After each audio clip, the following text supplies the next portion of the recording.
دا خو موږ سره سوشل ویلفیر کې لګې پیسې وي یو 2 لک روپۍ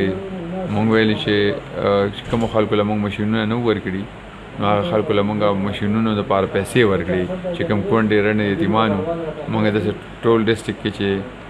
کم ځای ته موږ لاړو موږ د خلکو شکایت وکړو چې دلته یتیمان دي دلته کونډې دي دلته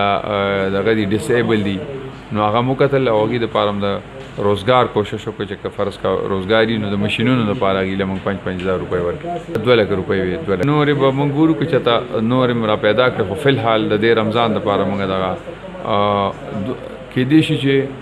د دې نه لږ زیات هم شي یو 1.5 لک یا 1 لک روپۍ نور هم پکې زیاتې شي